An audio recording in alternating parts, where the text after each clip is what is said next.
नमस्कार। मेरा नाम है पुष्पेंद्र चढ़ार और आप देख रहे हैं हमारा चैनल स्टडी 16 में आज हम बात करेंगे डॉक्टर हरि सिंह गौर यूनिवर्सिटी सागर मध्य प्रदेश के एंट्रेंस एग्जाम में पूछे जाने वाले कुछ महत्वपूर्ण प्रश्नों की, जो कि जनरल नॉलेज यानी GK, political science, history, economics, geography and भूगोल और साइंस से संबंधित हैं। तो पहला प्रश्न देखते हैं, ये भूगोल से संबंधित है और सामान्य योग्यता का प्रश्न है कि भारत एवं पाकिस्तान के मध्य स्थित जो अंतर्राष्ट्रीय सीमा है उसका नाम क्या है। तो भारत और पाकिस्तान के मध्य जो सीमा स्थित है, अंतर्राष्ट्रीय सीमा, उसका नाम क्या है? Red Cliff line. तो इसका जो भारत और पाकिस्तान का बंटवारा हुआ था 1947 में, तो 14 अगस्त 1947 को पाकिस्तान आज़ाद हो गया और 15 अगस्त 1947 को भारत आज़ाद हो गया। और उसके 2-3 दिन बाद यानी 17 अगस्त 1947 को एक अंग्रेज थे रेड क्लिफ, तो उन्होंने भारत और पाकिस्तान के मध्य लाइन यानी बंटवारा कर दिया। तो उन्हीं के नाम से इस अंतर्राष्ट्रीय सीमा का नाम पड़ गया। और अगला प्रश्न देखते हैं जो परीक्षा में महत्वपूर्ण हो सकता है कि असर के अंतर्गत कौन सा राज्य है। अब ये असर क्या होगा, इसको हमें देखना होगा कि जो असर है मतलब annual status of education report यानी असर, जो इसका आरंभ हुआ था यह 2005 में हुआ था और यह एक राष्ट्रव्यापी वार्षिक सर्वेक्षण रिपोर्ट है जो बच्चों के पढ़ने एवं अंकगणितीय गणनाओं को करने की योग्यताओं का सर्वेक्षण करती है और इसके अंतर्गत भारत के सभी राज्य हैं। और अगला प्रश्न देखते हैं जो इकोनॉमिक्स से संबंध रखता है और यह परीक्षा में कई बार पूछा भी गया है कि ये वित्तीय घाटे का तात्पर्य कर्ज लेना है। तो मतलब यदि वित्तीय घाटे का तात्पर्य कर्ज लेना है तो किससे कर्ज लेना है? तो इसका आंसर क्या है? रिजर्व बैंक से। रिजर्व बैंक यानी केंद्रीय बैंक। अब प्रश्न अगर ये आए कि रिजर्व बैंक की स्थापना कब हुई, तो रिजर्व बैंक की स्थापना 1 अप्रैल 1934 को हुई थी, सॉरी 35 को, 1 अप्रैल 1935 को। और रिजर्व बैंक का राष्ट्रीयकरण कब किया गया? तो इसका राष्ट्रीयकरण 1949 में किया गया। और यदि आपको ये प्रश्न आ जाए कि 1969 में कितने बैंकों का राष्ट्रीयकरण किया गया था, तो 19 बड़े बैंकों का राष्ट्रीयकरण किया गया था। तो हम अगला प्रश्न देखते हैं, ये साइंस से संबंधित है कि सीसा का मुख्य खनिज अयस्क है। तो इसका जो मुख्य खनिज अयस्क है वह गेलिना है। तो अगला प्रश्न देखते हैं, यह भूगोल से संबंध रखता है। ट्रॉपिकल मरुस्थल में पाए जाने वाले वनस्पतियों को क्या कहते हैं? तो क्या कहते हैं? जीरोफाइट। यानी ट्रॉपिकल मरुस्थल में पाए जाने वाले वनस्पतियों को जीरोफाइट कहा जाता है। इन पौधों को उगने के लिए पर्याप्त पानी की आवश्यकता होती है। और हम अगला प्रश्न देखते हैं कि भारतीय अंतरिक्ष कार्यक्रम के जनक कौन हैं? तो इसके जनक कौन है? विक्रम अम्बालाल साराभाई, विक्रम साराभाई। तो यह भारतीय भौतिक विज्ञानी यानी विक्रम साराभाई को भारतीय अंतरिक्ष कार्यक्रम का जनक कहा जाता है। यदि आपको प्रश्न ये आए कि भौतिकी के क्षेत्र में सर्वप्रथम नोबेल पुरस्कार किसे मिला, तो वह सीवी रमन।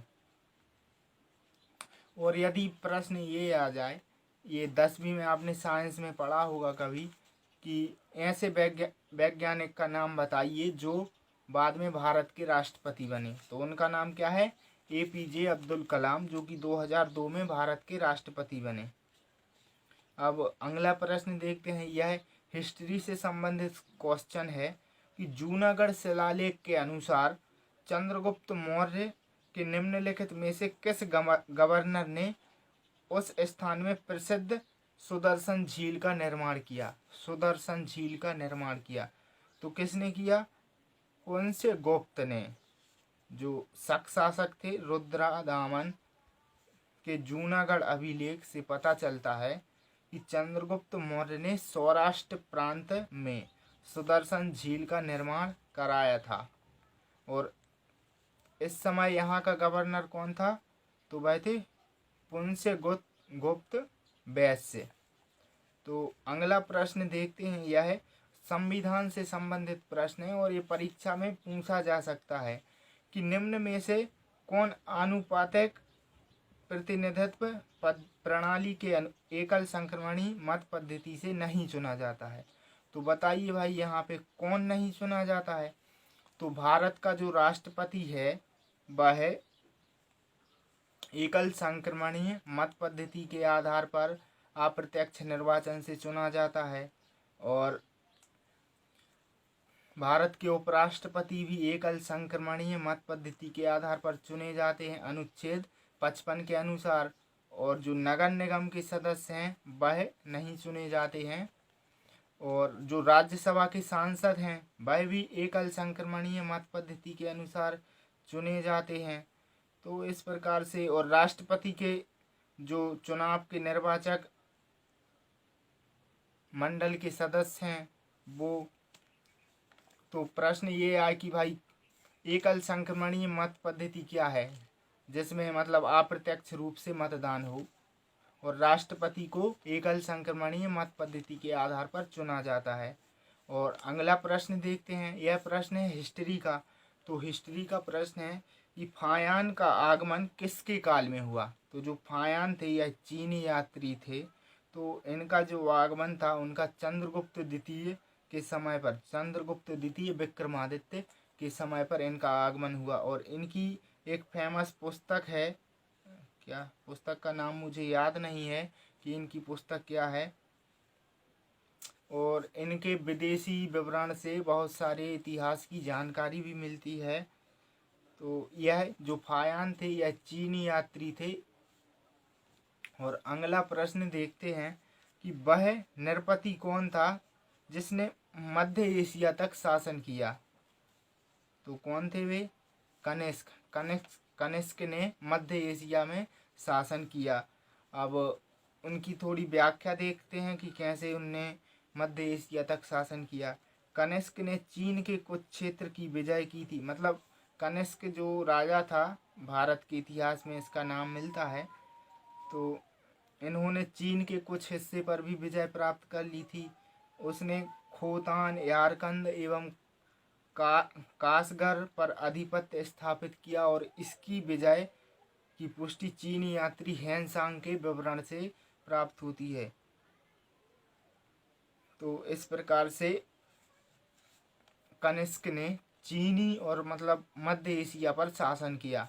अगला प्रश्न देखते हैं कि हेनसांग का आगमन, जो हेनसांग थे वह चीनी यात्री थे, उनका आगमन किनके कार्यकाल में हुआ? तो उनका जो था कनिष्क के टाइम पर उनका आगमन हुआ था हेनसांग का।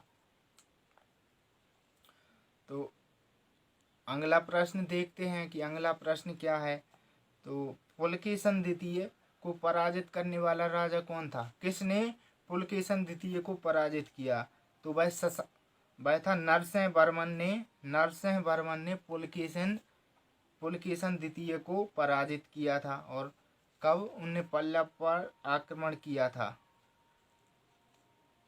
और 3 युद्ध हुए थे नरसिंह वर्मन और पुलकेशन द्वितीय में।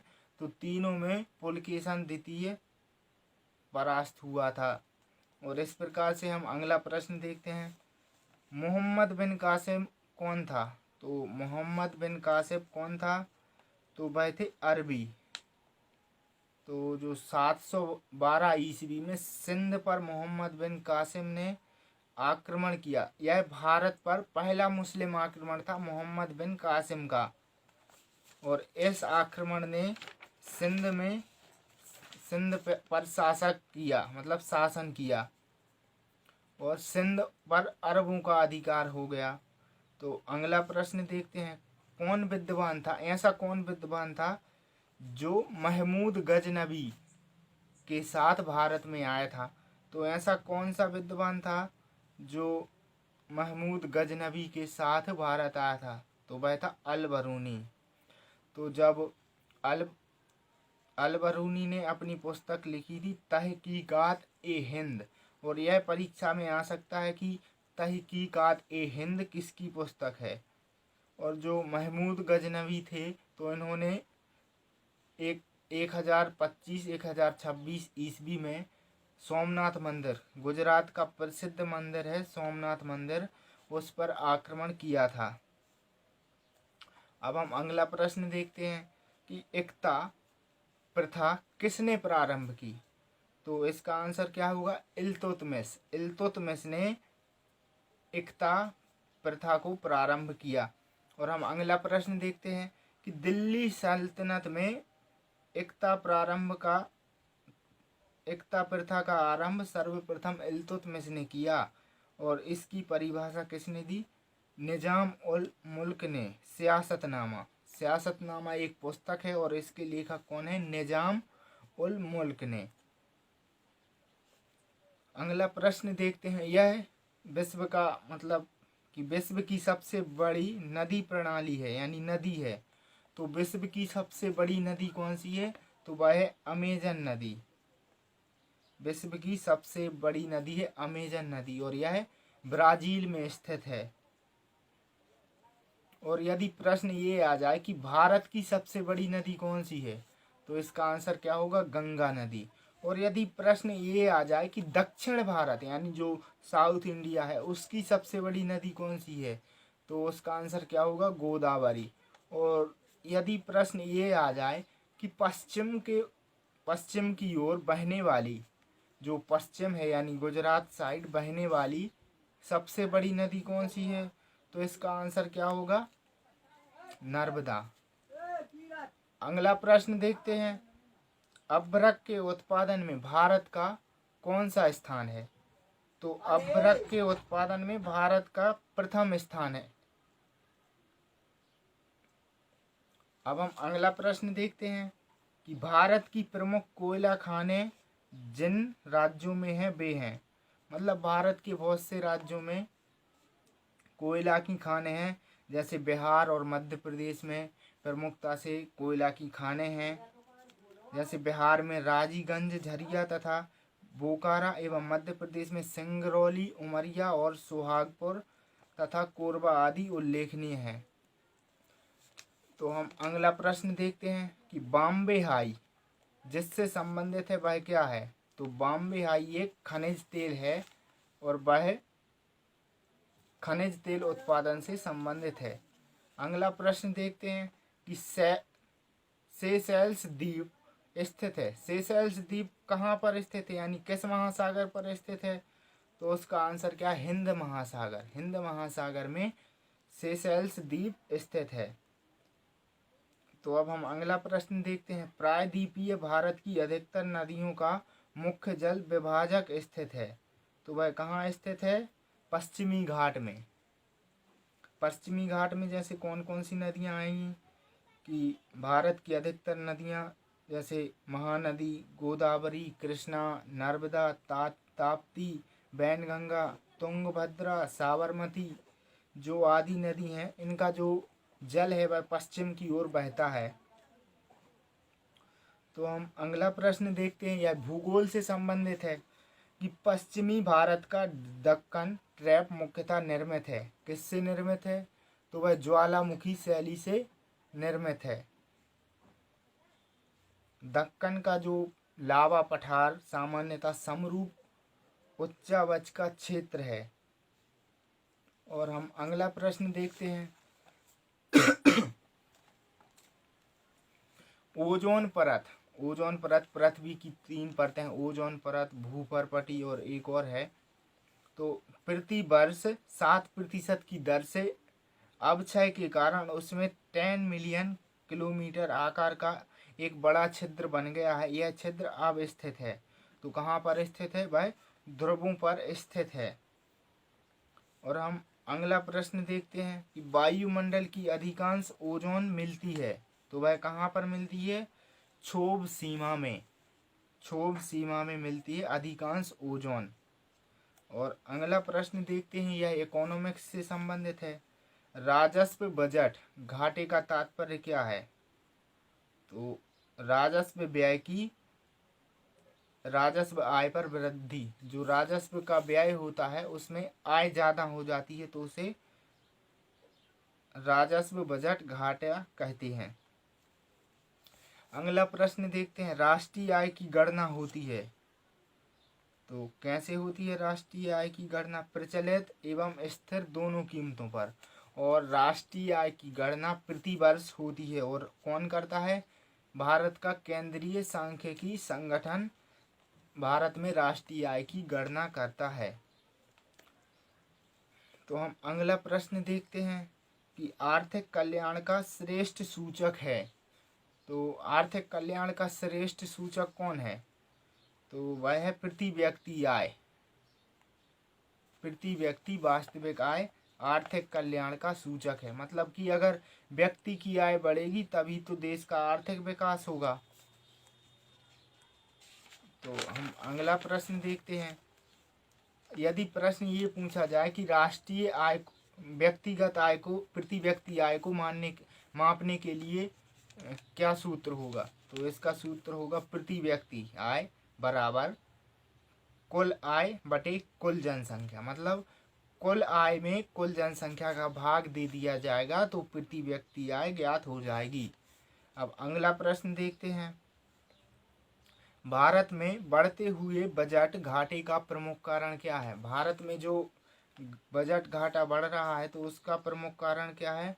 तो उसका कारण है सामाजिक सेवाओं का व्यय, क्योंकि भारत में सामाजिक सेवाओं पर बहुत ज़्यादा व्यय होने लगा है। क्योंकि जैसे चाहे वृद्धा पेंशन हो, विधवा पेंशन हो, और जितनी भी जो पेंशनें हैं तो उनको देने के कारण जो है बजट घाटे में जा रहा है। तो अगला प्रश्न देखते हैं, व्यवहार में खुले बाजार की क्रियाएं भारत में मुख्य रूप से क्रय विक्रय से संबंधित है, वह हैं सरकारी प्रतिभूतियां। तो हम अगला प्रश्न देखते हैं कि दादा भाई नौरोजी ने राष्ट्रीय आय के अनुमान किस वर्ष दिए थे? मतलब राष्ट्रीय आय का अनुमान किस वर्ष लगाया था? तो उन्होंने लगाया था 1867 में, 1867-68 में राष्ट्रीय आय का अनुमान लगाया था। और उन्होंने एक अपनी पुस्तक लिखी थी, poverty and un British rule in India. यह किसकी पुस्तक है? दादा भाई नौरोजी की। और दादा भाई नौरोजी का एक उपनाम है जिसे वयोवृद्ध, यानी भारत का वयोवृद्ध पुरुष के नाम से जाना जाता है। और दादा भाई नौरोजी जो थे वो ब्रिटिश पार्लियामेंट में संसद के सदस्य थे। अब यदि प्रश्न ये आ जाए कि आकाश में आकार में सबसे बड़ी आय कौन सी है? तो इसका आंसर क्या होगा? राष्ट्रीय आय। राष्ट्रीय आय आकार में सबसे बड़ी है। और राष्ट्रीय आय की एक परिभाषा है कि राष्ट्रीय आय में केवल उन्हीं वस्तुओं एवं सेवाओं को सम्मिलित किया जाता है जिन्हें द्रव्य में मापा जा सकता है। यह परिभाषा किसने दी थी? तो यह परिभाषा दी थी doctor BKRB Rao. Doctor BKRB Rao ने यह परिभाषा दी थी। तो अगला प्रश्न देखते हैं, प्रसिद्ध नाटक मत्स्य विलास प्रहसन का लेखक कौन था? तो इसका लेखक कौन था? महेंद्र वर्मन प्रथम।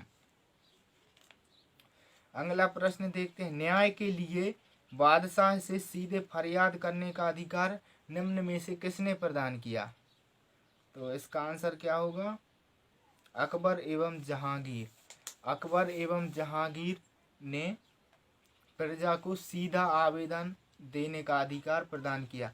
और अकबर के संबंध में एक प्रश्न आता है कि अकबर का जन्म किस स्थान पर हुआ और वह किस देश में स्थित है? तो इसका आंसर क्या है? अमरकोट। अकबर का जन्म अमरकोट में हुआ। अमरकोट कहाँ पर है? अफगानिस्तान। अगला प्रश्न देखते हैं कि मेरठ की क्रांति का श्री गणेश कब हुआ? यानी जो मेरठ की क्रांति है वह 1857 की क्रांति के साथ ही चली थी। तो इसका प्रारंभ कब हुआ था? 10 मई 1857 को। और यहीं से 1857 की क्रांति की शुरुआत मानी जाती है कि सैनिकों ने विद्रोह कर दिया, और इसे एक सैनिक विद्रोह के नाम से भी जाना जाता है और प्रथम स्वतंत्रता संग्राम के नाम से भी 1857 की क्रांति को जाना जाता है। अब हम अगला प्रश्न देखते हैं। महात्मा गांधी के राजनीतिक गुरु कौन थे? तो महात्मा गांधी के राजनीतिक गुरु कौन थे? तो वह थे गोपाल कृष्ण गोखले। और यदि प्रश्न ये आए कि महात्मा गांधी ने कांग्रेस के किस अधिवेशन की अध्यक्षता की, तो इसका आंसर क्या है? बेलगांव अधिवेशन। और गांधी जी ने कांग्रेस के एकमात्र अधिवेशन की अध्यक्षता की जिसका नाम है बेलगांव। और महात्मा गांधी के संबंध में ये भी पूछ लिया जाता है कि उन्होंने कौन सी पुस्तक लिखी, उन्होंने अपनी आत्मकथा कौन सी लिखी? तो इसका आंसर है सत्य के मेरे अनुभव, सत्य के मेरे साथ अनुभव, यानी एक्सपीरियंस विथ माय ट्रुथ। यह उनकी आत्मकथा है, यानी ऑटोबायोग्राफी। तो अगला प्रश्न देखते हैं। यह कांग्रेस की स्थापना से संबंधित है कि जब कांग्रेस की स्थापना कब हुई, तो इसका तो सबको मालूम होगा 1885 में। और किसकी अध्यक्षता में? तो इसका आंसर क्या होगा? A.O. होम और व्योमेश चंद्र बनर्जी। तो यदि प्रश्न ये आए कि 1885 में जब कांग्रेस की स्थापना हुई तो उस समय पर भारत का वायसराय कौन था? तो उस समय पर थे लॉर्ड डफरेन। और अगला प्रश्न है, यह शिक्षा से संबंधित प्रश्न है कि अंग्रेजी भाषा को भारत में शिक्षा का माध्यम कब बनाया गया? तो 1835 में जो मैकाले थे, लॉर्ड मैकाले, इन्होंने भारत में अंग्रेजी शिक्षा को माध्यम बनाया था। और जो लॉर्ड मैकाले थे तो वह 1833 में गठित प्रथम विधि आयोग के अध्यक्ष थे लॉर्ड मैकाले। तो यदि प्रश्न ये आ जाए कि शिवाजी के राज्य की राजधानी कौन सी थी, तो शिवाजी के राज्य की राजधानी कौन सी थी? तो वह थी रायगढ़। और शिवाजी का राज्याभिषेक कब हुआ? 16 जून 1774 को शिवाजी का राज्याभिषेक हुआ था। तो हम अगला प्रश्न देखते हैं। तो अगला प्रश्न है कि अनुच्छेद 14, भारतीय संविधान का अनुच्छेद 14 किससे संबंधित है? तो वह है विधि के समक्ष समानता से, मौलिक अधिकारों में विधि के समक्ष समानता से। और राइट टू लाइफ किस अनुच्छेद से संबंधित है? तो इसका आंसर क्या होगा? अनुच्छेद 21, अनुच्छेद 21। और यदि प्रश्न ये आए कि डॉक्टर भीमराव अंबेडकर ने संविधान के किस अनुच्छेद को संविधान की आत्मा कहा है? तो इसका आंसर क्या होगा? अनुच्छेद 32 को। तो हम अगला प्रश्न देखते हैं कि अनुच्छेद 143 किससे संबंधित है? तो अनुच्छेद 43 उच्चतम न्यायालय की रिट अधिकारिता से संबंधित है। यदि प्रश्न ये आ जाए कि किस अनुच्छेद में भारत में जो मूल कर्तव्य हैं तो दिए हुए हैं, तो वह दिए हुए हैं अनुच्छेद 51 का में। अनुच्छेद 51 का 42वें संविधान संशोधन अधिनियम 1976 के द्वारा संविधान में जोड़े गए। और इसके बाद हम प्रश्न देखते हैं कि जो नीति निर्देशक तत्व हैं तो वह किस संविधान संशोधन के किस संविधान उसमें भी परिवर्तन किया गया नीति निर्देशक तत्वों में। और यदि प्रश्न ये आ जाए कि पंचायतों से संबंधित नीति निर्देशक तत्व कौन सा है, तो वह है अनुच्छेद 40। और यदि प्रश्न ये आ जाए कि समान सिविल संहिता, कॉमन सिविल कोड, तो किस अनुच्छेद में दिया गया है? तो यह दिया गया है भारतीय संविधान के अनुच्छेद 44 में। और यदि प्रश्न ये आ जाए कि आपातकाल की घोषणा भारतीय संविधान में किस अनुच्छेद में की मतलब कर सकते हैं, किस अनुच्छेद के अंतर्गत, तो राष्ट्रीय आपातकाल की घोषणा अनुच्छेद 352 के अंतर्गत कर सकते हैं। और जब राष्ट्रीय आपातकाल लगता है तो भारत के जो नागरिक हैं उनकी स्वतंत्रताएं छिन जाती हैं।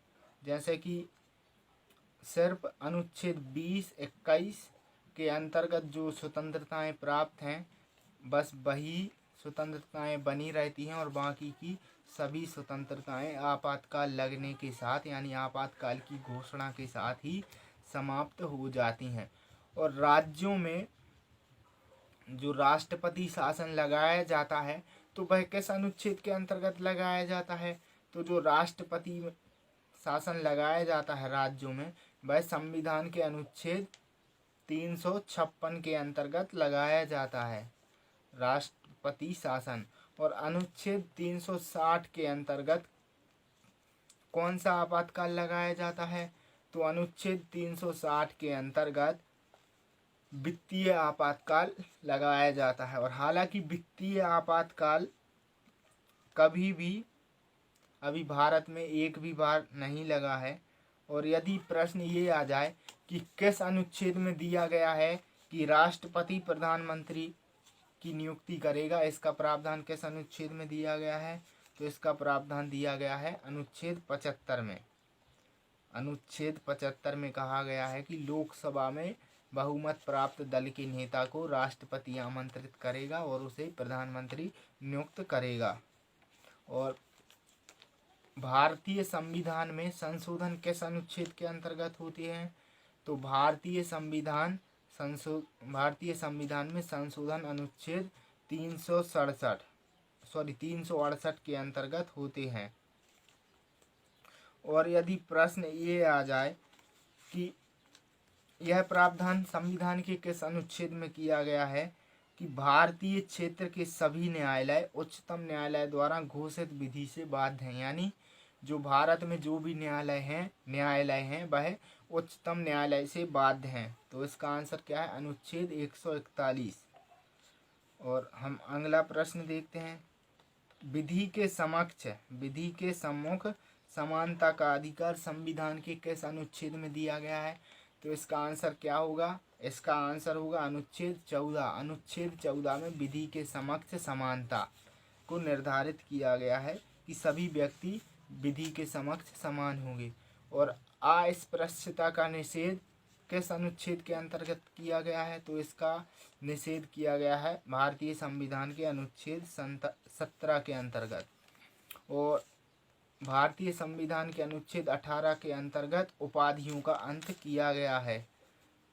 और हम अगला प्रश्न देखते हैं कि निम्नलिखित में से कौन सा अधिनियम यानी किस अधिनियम द्वारा ईस्ट इंडिया कंपनी के शासन में अंग्रेजी संसद का नियंत्रण प्रारंभ हुआ, तो वह था 1773 के रेगुलेटिंग एक्ट के अंतर्गत ब्रिटेन की संसद ने कंपनी पर यानी ईस्ट इंडिया कंपनी पर नियंत्रण प्रारंभ कर दिया गया। तो पहले भारत के गवर्नर जनरल कौन थे, तो वह थे वारेन हेस्टिंग, वो बंगाल के गवर्नर जनरल थे वारेन हेस्टिंग। अगला प्रश्न देखते हैं, यह सोशियोलॉजी से संबंधित है कि निम्नलिखित में से कौन सा प्राथमिक समूह है, तो परिवार, खेल के साथी, पड़ोसी, यह सब प्राथमिक समूह के अंतर्गत आते हैं। और द्वितीयक समूह के अंतर्गत वे आते हैं जैसे कि पॉलिटिकल पार्टी, विद्यालय और भी। तो वीडियो देखने के लिए धन्यवाद। हमारे चैनल को सब्सक्राइब करें एंड वीडियो को लाइक करें। और यह हमारी वीडियो आपके लिए बहुत ही हेल्पफुल है।